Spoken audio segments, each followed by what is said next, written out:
To see Beth's face, Sarah, it was magic. And to see Beth running around, jumping on the couches, screaming some more, screaming again. I got to pee. Now I'm over here. As a woman with ADHD, I get it. I'm not diagnosing her, but I feel like she's just moving a lot and she's doing the most. And I think it might have more to do with just being thirsty for attention.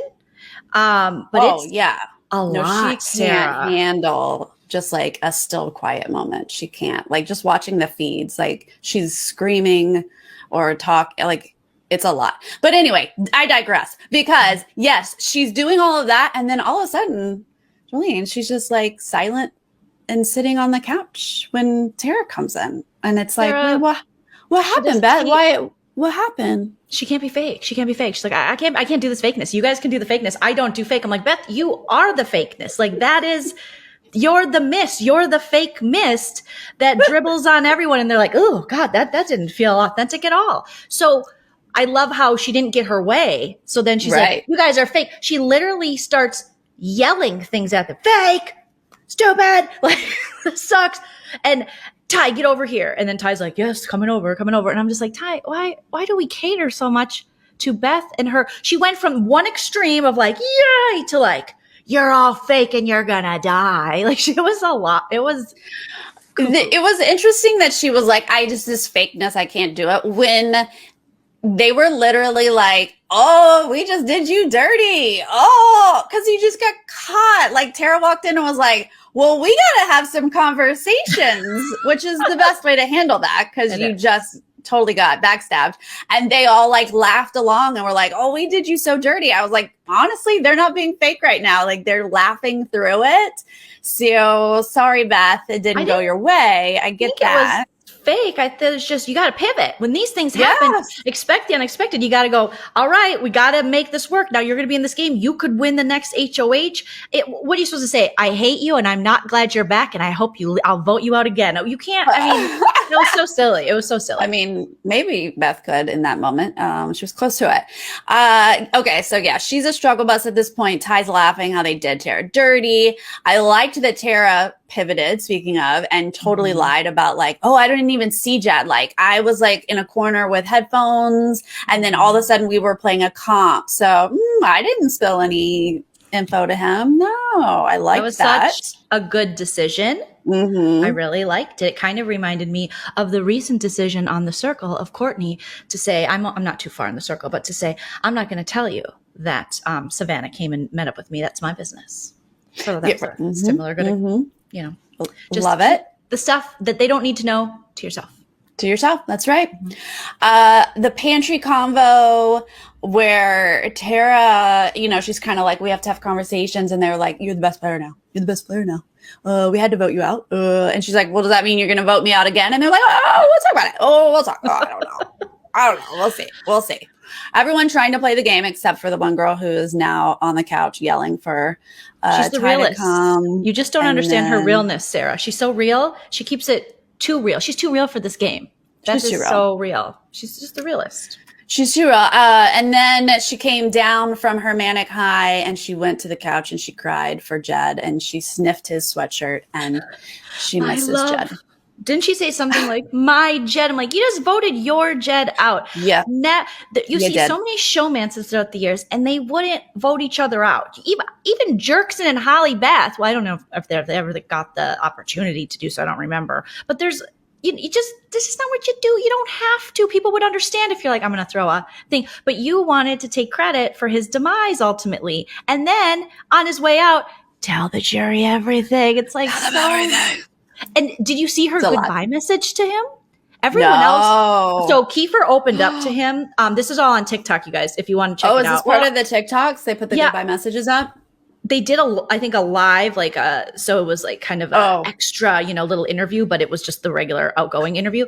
I don't know if it's up there anymore, but I did screen grab it. So, and I can hit me up and maybe I'll repost it or something. Joining us here on TikTok Live, I got King Jedson with me. What's going on? Listen, I'm still in shock. Yeah. Feel kind of sick. This is wild. You were cruising in this season. There's only a couple weeks left.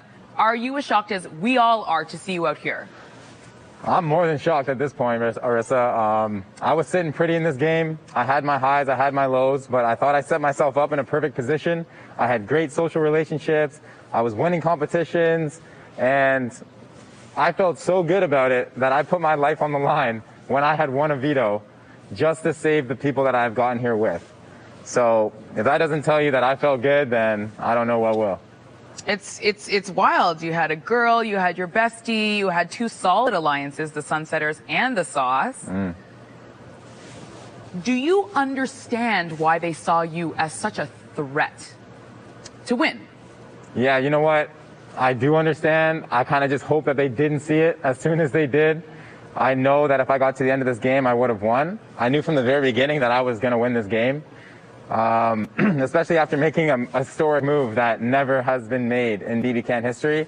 I knew that this move has never been made.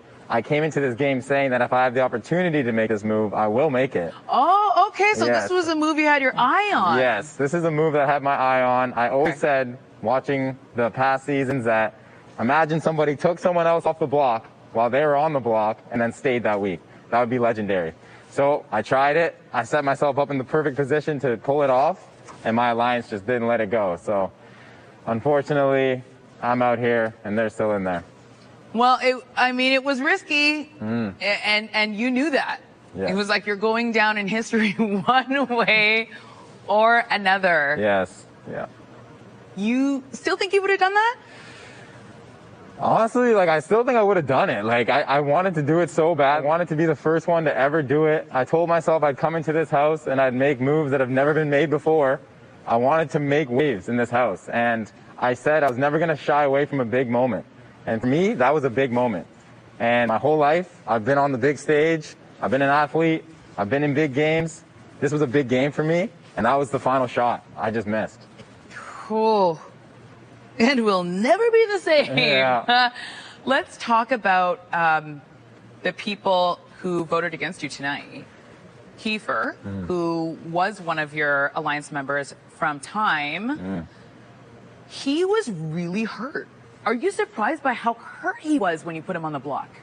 I was surprised and I wasn't. I know that Kiefer is an emotional player, and he has shown that in the past, just from how he gets riled up with certain events that happen in the house, and he does not forget about them. And he'll bring them up weeks later, and he'll hold grudges about them. And I really should have thought of that before I put him on the block. I thought he would understand the move. I could have went about it in a better way. But at the time, we were thinking he could potentially go home because of his resume, because he's such a big player in this game, and his social relationships in the game were so strong, we knew that he would win. So I needed him to be on the block that week to either split him and Tina up or to just take him out as a big target. I should have communicated it better with him. Maybe I shouldn't have put him on the block. I should have put Braden on the block, but I wanted to save face with other players. So it was a tough decision, and ultimately it burned me. And the way you're describing that is kind of very similar to, I think, how a lot of people were thinking about you. Yes. Tell me about Ty, Undercover Brothers, your day one. Ooh, gives me shivers, honestly, to talk about it. Ty's the first guy I saw when I walked into this house. Big smile. We played varsity basketball against each other a couple of years ago. We didn't even know that until later, but he is someone that I really resonated with on a personal level. We have a lot in common. We've been through a lot of the same experiences, and I just knew that he would be my guy in this game. But I think as the sauce formed, he saw me getting closer with Beth, and he may have felt a little bit of a third wheel, especially the past 2 weeks when we've been living in that HOH room. Posted up in the HOH together. We've been posted up in the penthouse. I feel like he started drifting away, and I don't think he thought of his game as being as strong as mine. So when given the opportunity, he wants $100,000. He's going to cut his best friend in order to get it. If you had to choose between Ty and Beth to bring to the end, say, who would you have brought? Oh, honestly, We need to know. If the sauce made it to the final three, that was going to be the biggest decision I had to make in this game. A triangle does not win Big Brother Canada, even an isosceles triangle. Jet. I know it doesn't, and I thought our goal was to just get there.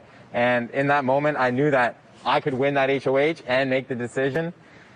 it would have been extremely tough because I've been telling them both that they were my day ones and they're both my number ones. But I'm laying in bed at night with Beth, so I think at the end of the day, I would have taken her. Okay. Do you think you have an interest in continuing in the relationship after the show? With Deshaun? With No, Beth. I'm kidding, yeah. Great question also, but yes, with Beth. Yeah, I mean, we've definitely grown so much as a duo in this game. We've become very strong, and we've had deep conversations, not always about game. She's always been there for me when I needed advice, when I needed to just talk openly. She really taught me that giving and spilling your emotions isn't a bad thing. It doesn't make you weak, right? I'm used to bottling things up inside. I listen a lot and I don't give a lot. So she really has been there for me, and I'm hoping that outside of this game, we'll still have a strong relationship. Although she does live across the country, we can figure it out. I'm definitely planning on going out to Calgary pretty soon. So hopefully I see her then. And yeah, I'm hoping that we can, if not be in a relationship, keep our friendship as strong as it is. Now, Tara did tell you a lot of things in that HOH room. How are you processing what she told you? Oh, I mean, I'm still processing it because it was so much. It was like an overload. She came in, teared up. She was devastated. She felt as though they just used her to get me out, and they did.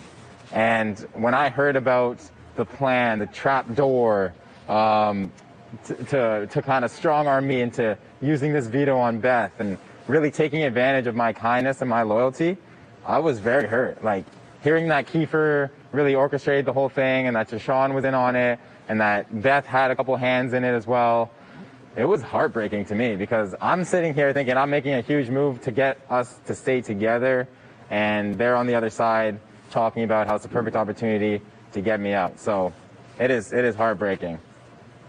It's a lot to handle. Yes. It's a lot.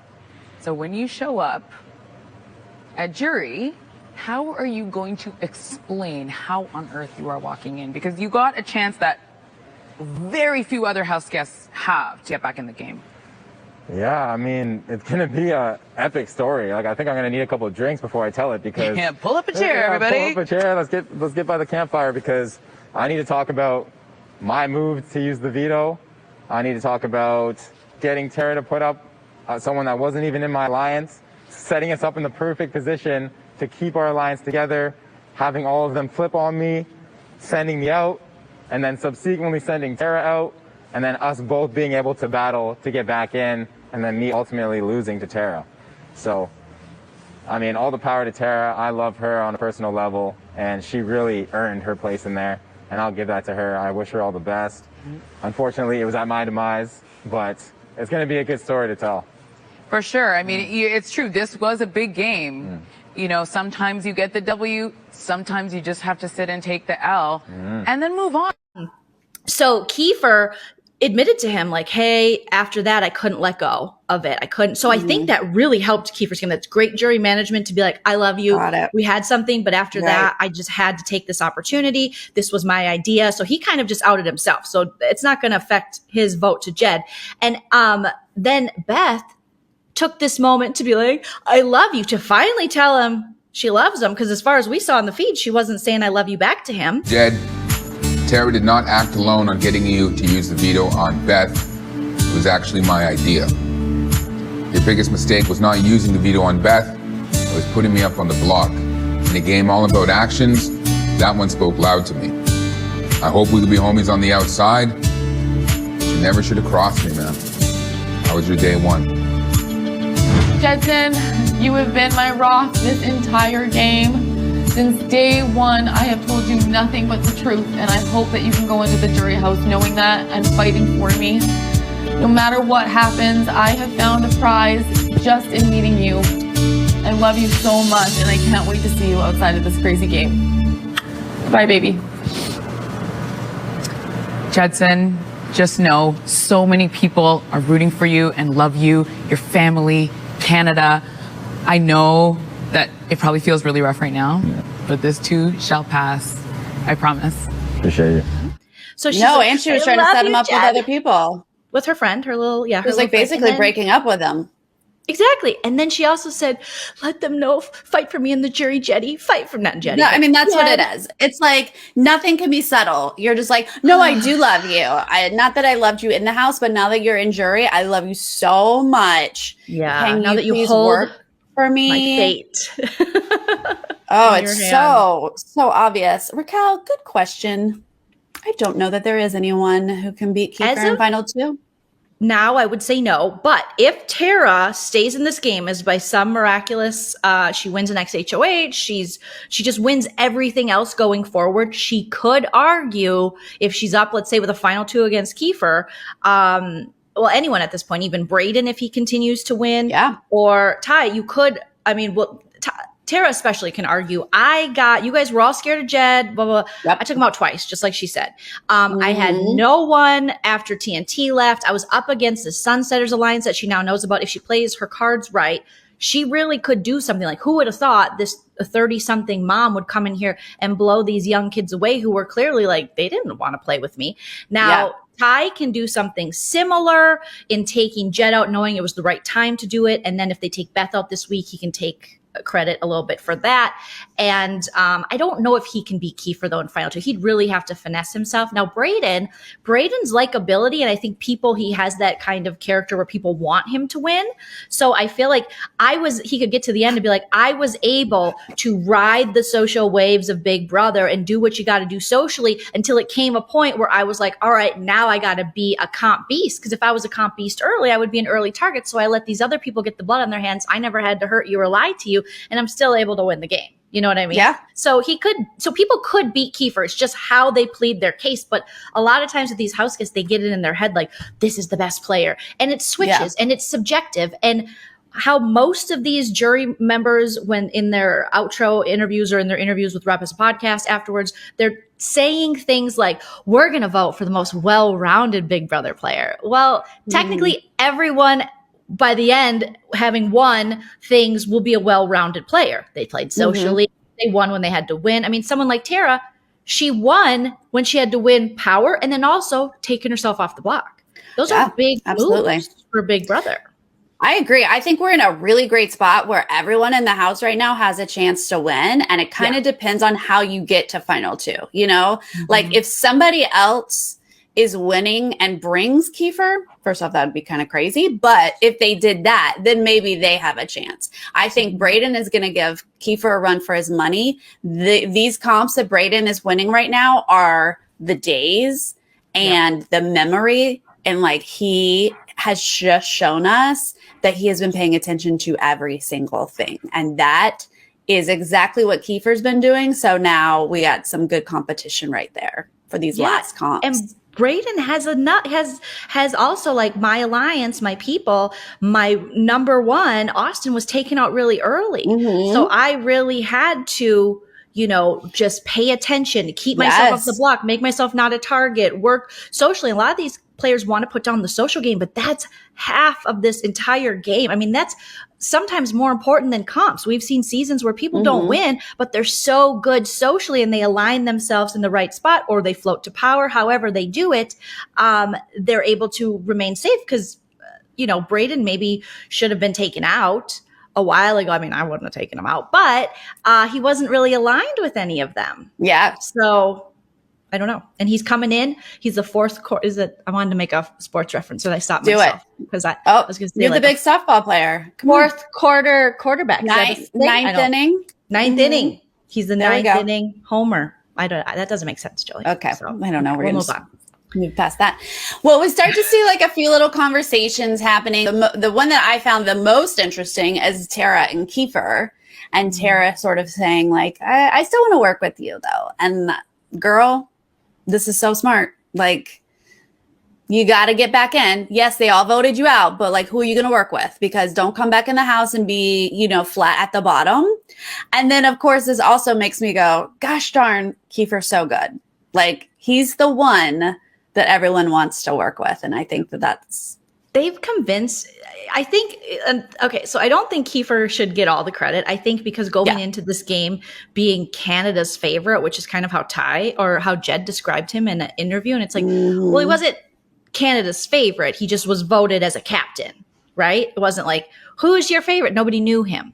Right. So I think they have preconceived notions going in, like, oh God, everyone likes him, and he hypes himself up so much. It's almost like he's spread this propaganda that he's so great. But I don't necessarily think I can't think of things he's done that have made people want to work with him other than just talk to them, kind of, which I guess is the social it's part. the same thing as Ty. Yeah.